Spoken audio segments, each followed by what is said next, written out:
Hey there, church. It's me, sitting in my truck again. I just wanted to come on with y'all here, midweek service, something like that. Sunday was a big mess up in the aspect of me being able to even be at church, but then man, I'm in my truck fighting the flies. So, anyways, Sunday was a real mess up with me being able to get to church. Had some sickness in the house, and then also then our media didn't get recorded for Brother Joe taking my place. So I wanted to go ahead and apologize for that, for one thing. For those of you online looking forward to a message on Sunday, we've just got a lot of technical things we're dealing with right now. Anyways, the sound being messed up, and so y'all pray for us as we try to make decisions on what we need to do to get good quality recordings done. When you're not a tech guy like me, and none of us are, knowing exactly what to purchase and get there that we know it works right is just kind of hard. In fact, I'm recording this hoping that the sound is going to be good. So, but anyways, that was Sunday. It was a flop. So I wanted to kind of go ahead and get a little bit of jump start on a continuation of our message in Exodus, as we are talking about the life of the Israelites, or Israel, however you want to look at it, being their rescue from Egypt and their life after being rescued from Egypt. So not this last Sunday, of course I wasn't there, and Brother Joe filled in for me, but the Sunday before that I started the message, and I called it Promises, if I can even think of what I called it, because I don't usually name things. But it's the promises that God gives us, and promises and choices. There we go. Promises and choices. We have choices in this life to trust Him and trust His promises. And so this is a continuation of what we looked back was the history behind Moses and his mother. Actually was the verses that I took and read from, that she was faithful enough and made a choice to choose to believe His promises, God's promises, that He would take care of His people, and that He had a plan for His people.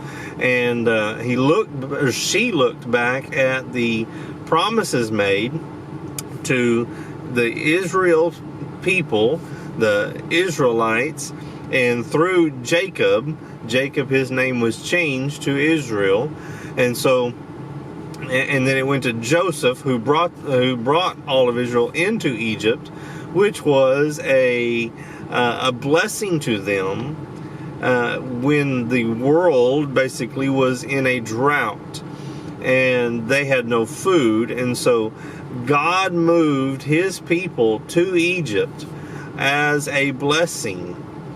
Over about 400 years passed from them moving to Egypt to the point now that we are with Moses being born. So there was a lot. 400 years is a long time. That's older than our country is right now.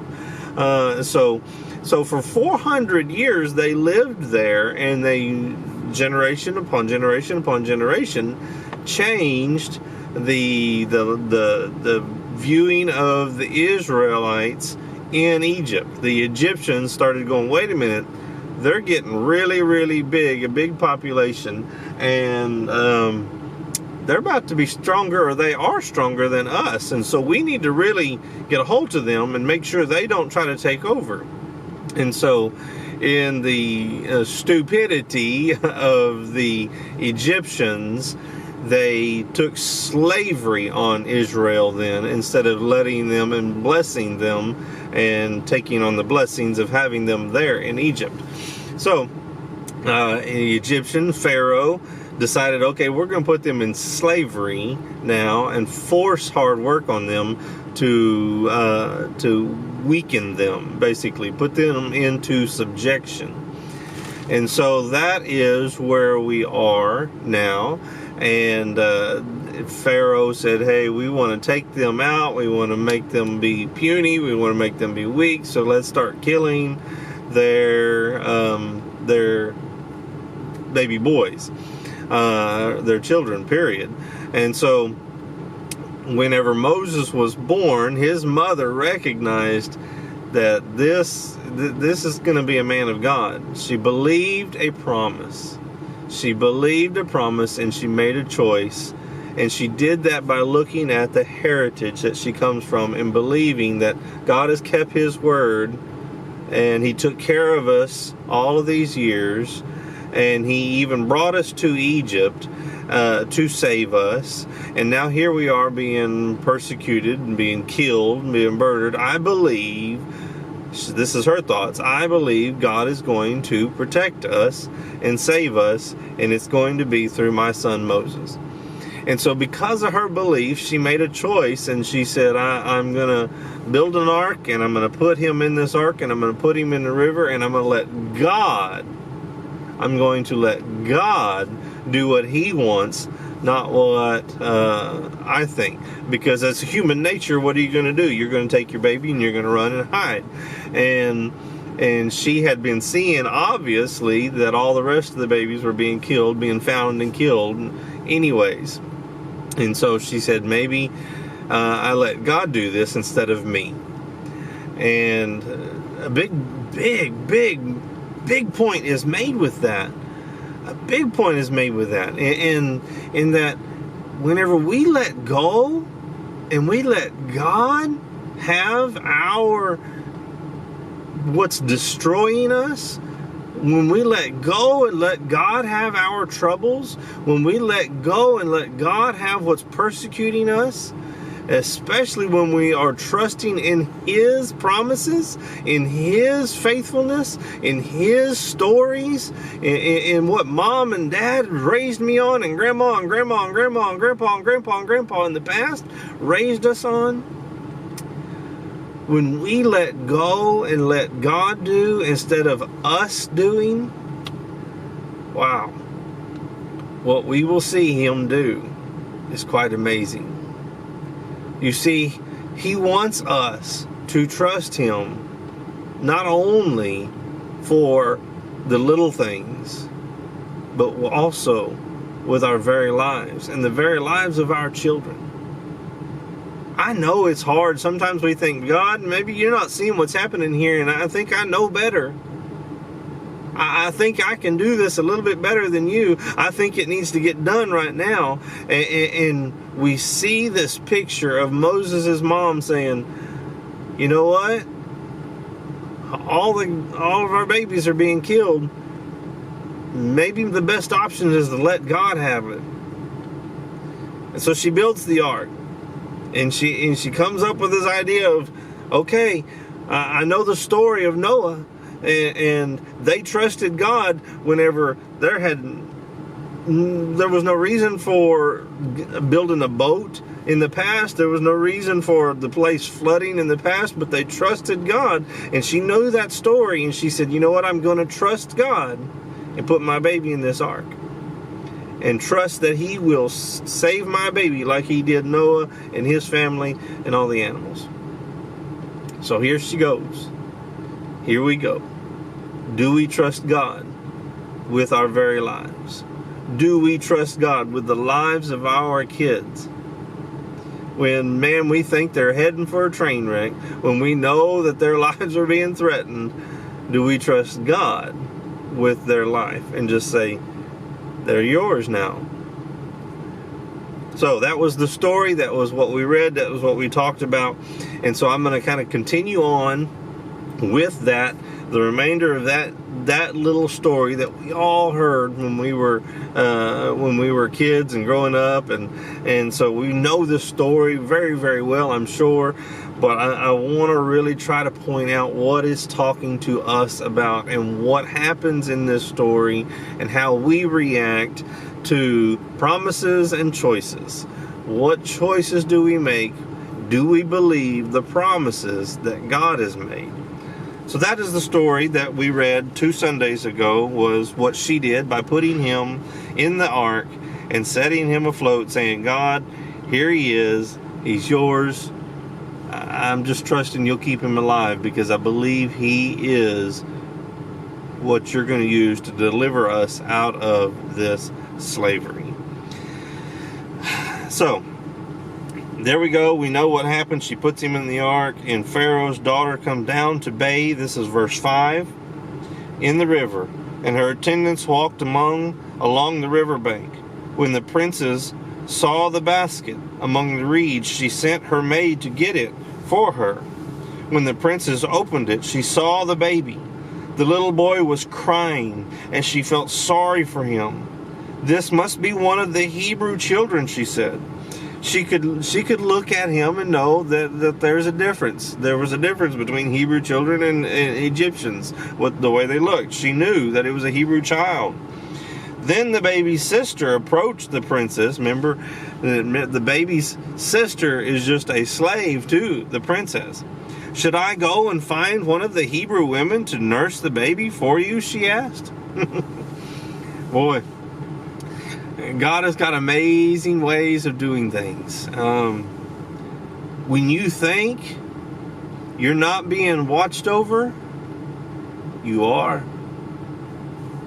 When you think God is not seeing you, He is. You see, Moses, an infant not thinking much, but I am sure crying, saying, hey, where's my people? Where's my mom? Where's my food? Where's my comfort? I'm sitting here floating around. It doesn't know where it's at, but it knows it's by itself. And you know a baby as well as I do, when they get by themselves, they don't like it. And so I'm sure this baby was just crying out, saying, where are my people? Wondering, do they see me? Do they know that I'm scared? Do they know I'm drowning? Or could possibly drown? Do they know I'm hungry? Ladies and gentlemen, I know all of those questions. Man, these flies are going to kill me. I know all those questions have been in your mind before. Do the people know that I'm hurting? Does my family know that I'm not with them? Does God know that I'm hungry? Does God know that I don't have anybody here? Does God know I'm alone?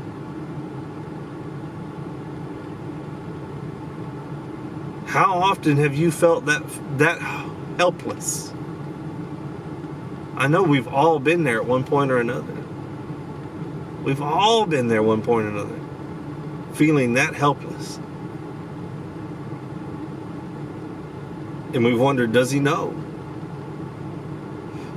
Does He see? And He does. He's got somebody there watching over. Not only did he get found, excuse me, by people, but he had his own sister watching over him. When you think you're not being watched, when you think God doesn't know, He does.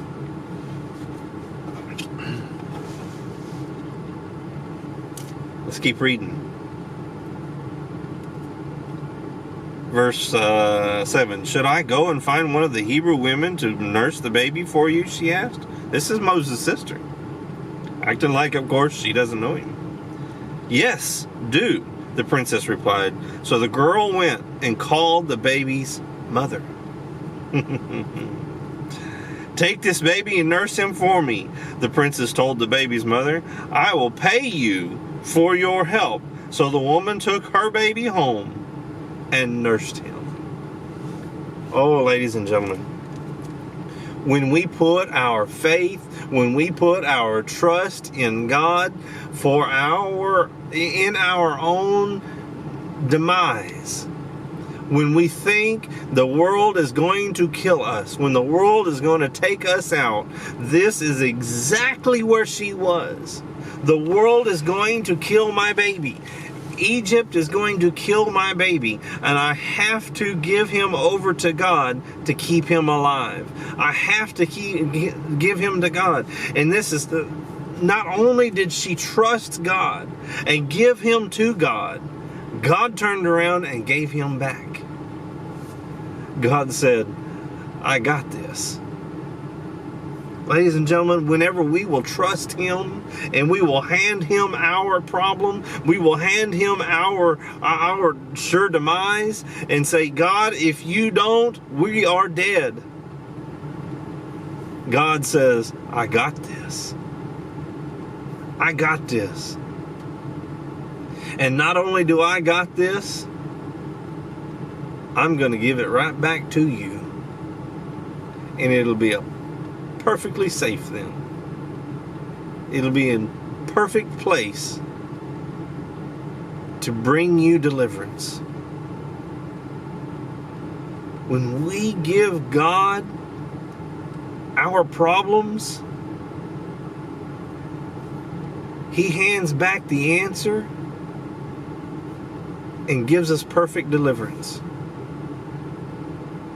He gives us back the gift that we give him. Here's my troubles. And he says, I'll take care of them. And he gives us back deliverance. Here's my issue, God. Here's my marital problems. Here's my job problems. Here's the sickness in my family problems. And when we hand that to him, he will give it back to us with perfect deliverance.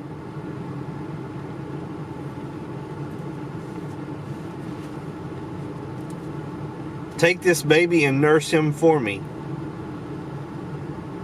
the princess told the baby's mother. I will pay you for your help. Oh, wow. So the woman took her baby home and nursed him. Later, when the boy was older, his mother brought him back to Pharaoh's daughter, who adopted him as her own son. The princess named him Moses, for she explained, I lifted him out of the water. So mom got to nurse him and raise him and somewhat teach him. And then, of course, she handed him back. She handed him back to the Pharaoh's daughter. I'm sure the Pharaoh's daughter was keeping an eye out saying, hey, this boy's going to be mine. I'm just giving you to him to nurse him and make sure and keep him healthy, keep him alive. But you still understand. Please see what the mom is doing. The mom said, here is my son, God, you keep him alive. And God did it. And now she again, instead of sending him off or hiding him, she hands him back again to the very same people, the very same God, and says, here he is again, God. I trust you with him again. And it does the same thing. The same thing is returned. Watch the story. Watch the story. She has given him back over to the Pharaoh's daughter. Many years later, verse 11, many years later, when Moses had grown up, he went out to visit his own people. Moses grew up in Egyptian teachings and understanding and ruling, and he is the princess's son. So, in some form, a prince of Egypt. And he goes out because he knows he's not Egyptian. that he was adopted, and he goes out to see these Hebrew people, his heritage. Many years later, when Moses had grown up, he went out to visit his own people, the Hebrews, and he saw how hard they were forced to work. All I can figure is, living in the palace, he was kind of protected or whatever, but he didn't see how bad they were being treated. During his visit, he saw an Egyptian beating one of his fellow Hebrews. After looking in all directions to make sure no one was watching, Moses killed the Egyptian and hid the body in the sand.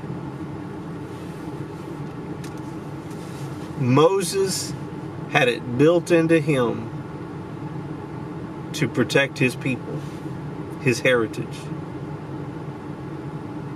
He probably can't even explain, or couldn't explain at that time, and why the anger so raged in him, and felt like he needed to protect his heritage, his people. It just came out. He saw it. It angered him to the point of killing him. He killed the Egyptian.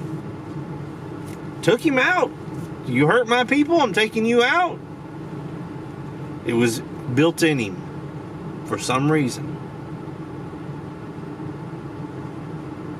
He hid his body in the sand, verse 13. The next day, when Moses went out to visit his people again, he saw two Hebrew men fighting. "Why are you beating up your friend?" Moses said to the one who had started the fight. Why are you beating up your own people? He's sitting here thinking in his mind, well, yesterday I defended y'all, and I wasn't even raised with y'all. And today y'all are fighting amongst each other. He was confused.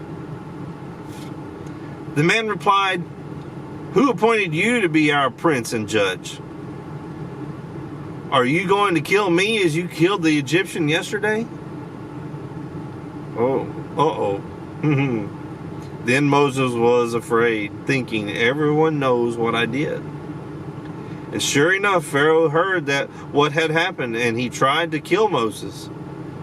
But Moses fled from Pharaoh and went to live in the land of Midian. Here he is again. To save his life, he's having to go and put his life in the hands of God. For the third time now, Moses would have been killed if he didn't trust the God of his people.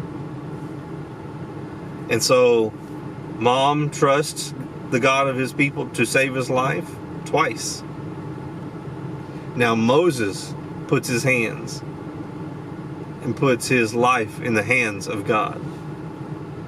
And so he runs, and he's in a different people again, in a different culture again, the Midian people. So here is Moses, a Hebrew, a Israeli, in another land. When Moses arrived in Midian, he sat down beside a well. Now the priest of Midian had 7 daughters who came as usual to draw water and fill the water troughs for their father's flocks. But some other shepherds came and chased them away. So Moses jumped up and rescued the girls from the shepherds. Then he drew water for their flocks. When the girls returned to Reuel, their father, he asked, "Why are you back so soon today?" "An Egyptian rescued us from the shepherds," they answered, "and then he drew water for us and watered our flocks." Then where is he?" their father asked. "Why did you leave him there? Invite him to come and eat with us." Moses accepted the invitation, and he settled there with him. In time, Reuel gave Moses his daughter Zipporah to be his wife. Later, she gave birth to a son, and Moses named him Gershom, for he explained, I have been a foreigner in a foreign land. Years passed, and the king of Egypt died, but the Israelites continued to groan under their burden of slavery. They cried out for help, and their cry rose up to God. God heard their groaning, and he remembered his covenant promises and choices. He remembered his covenant promise to Abraham, Isaac, and Jacob. He looked down on the people of Israel and knew it was time to act. God gave 3 promises. One to Abraham, I will give you a seed, and I will make a great nation out of you. And he continued it with Isaac, and he continued it with Jacob. And here we are now some 400 plus years later, and God says, I know my promise. I keep my promise. And he looked down on the people of Israel and knew it was time to act. The promises of God, given 3 specific times to Abraham, Isaac, and Jacob. It's just why a couple Sundays ago I went back and made sure I brought them in the picture, so you understood where the promises fell and how that is so important to Abraham, Isaac, and Jacob. 3 times the promises were made. Now listen, watch this. And 3 times Moses was handed over to God and said, I trust you, God, for your promises. You made a promise to Abraham.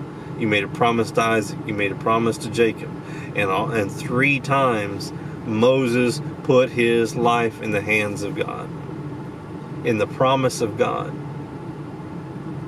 And God held to his promise and kept Moses alive all 3 times, because that was time. He looked down on the people of Israel and knew it was time to act.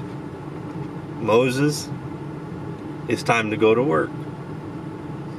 It's time to go to work. I've kept you alive for a reason. I've kept you breathing for a reason.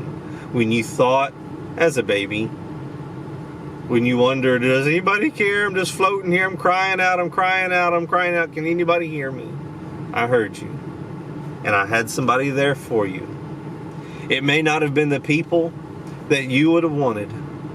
It may not have been the people that you thought should raise you. But I had a plan for you. I had a life for you, designed for you. Ladies and gentlemen, when you think all else is lost, if you will put your life in the hands of God, He will prove to you. He will show you He has a plan for you. He has a life designed for you. He has a hope for you. All you have to do is trust His promise. If you are breathing right now, it means He's not done with you. I know people sit there and they may ask, you may be saying, well, how do I know He's really got a plan for me? You're alive. That's how you know. Well, what if I'm going to die tomorrow? Well, then He's got something for you today. I mean, I can't answer how long your plan is. But if you're alive right now, it's because He wants to tell you something, or He wants to use you to do something. Put your life in His hands. Trust God to use you, to speak to you, to show you something. And that is where we'll be in this Sunday. We will see what God wants to show Moses. What does God want to show you? Don't miss this Sunday. I wanted to go ahead and put this out there because this was just more of a to accomplish the story that you and I both know. To get you prepared so you and I can talk about the promises and that what God wants to show you and I. You see, God has got a plan for you, and He wants to show you what that plan is. He wants to show you what He wants you to do. He wants to show you and tell you what He wants you to do. You just have to put your life in His hands. You do. You, both of us, all of us have to put our trust and our life in His hands and say, I'm going to die unless you keep me alive. I'm not going to accomplish anything unless you tell me what you want. I can't accomplish anything unless you give me the power to do it. And that is what is about to happen in Moses' life. He put his life in God's hands. And he said, here am I. What do you want from me? What do you need from me? I'm alive only because of you. You promised Abraham. You promised Isaac. You promised Jacob. And now here I am. Use me. That's the life of what Moses and what we're about to look at. And so Sunday comes. Don't miss this. Don't miss this. We're going to see what God wanted to do with Moses, and He shows him because He gave him his life. He trusted Him. And what can God show you? What can God tell you when you trust Him? When you give Him your life? When you say, I can't do it without you, God. Trust Him. Be here Sunday. Don't miss Sunday. I hope to see you Sunday. This was just a midweek to make up for not getting something to you this Sunday. I hope it was a blessing to you. It's a story we all love. In fact, this exact chapter is completely repeated in Acts chapter, I don't know, somewhere around 7, I think. I could be wrong, but I think it is. Totally repeated. Because it's so important to your life, to my life, to everybody's life. We have to trust His promises, and when we give Him our life, He will show you what He has for you, what He has for you. He will direct you and give you a direction. See, I don't know what it is. Well, then maybe we all need to sit down and say, God, here I am. Use me. Teach me. Show me. Talk to me. Whew, how scary that would be. Yeah, it was pretty scary for Moses. We're going to see. You know the story. You know how God talked to him. God can still do great things in you and me. All we got to do is trust Him and give Him our life. Let Him know, here I am. I'm willing to be used. So, hope to see you Sunday. Hope to see you tomorrow. Tomorrow is Wednesday. Maybe I'll get this thing up tonight on Tuesday, and then maybe even be able to get our continuation of Revelation up tomorrow. So be sure to check in with us at church at 6 o'clock tomorrow on Wednesday for the Bible study with George leading that. And then later that evening, I will post if God willing, the Lord willing, I will be able to put on our continuation of Revelation. Man, that was powerful last Wednesday. Don't miss this Wednesday. I can't wait to see the next letter. Last week was the letter to Ephesus. It was powerful. It was strong. It was very, very convicting. So I'm excited to do the second letter to the second church and see what he's got to say to them and see how it points at us individually and as our church and as the churches of the world. So catch both tomorrow night at church, 6 o'clock with George teaching, and then around 7:15, somewhere around there, 7:30, hopefully I'll get that posted on Wednesday.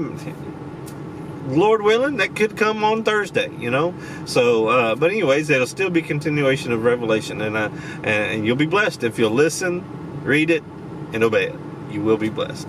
Thanks again for watching. Can't wait to see y'all. I missed y'all Sunday. Thanks for everybody else online that if you're not part of actually being at our church, thanks for watching and following. Hey, if you are somebody that doesn't come to our church, send us a little post on Facebook or on YouTube whenever the video comes up and say, hey, I am here at and wherever you're at. so I can know who you are and where you're at, and I'll be glad to be praying for you. So thanks again for watching. We love you, and can't wait to see you.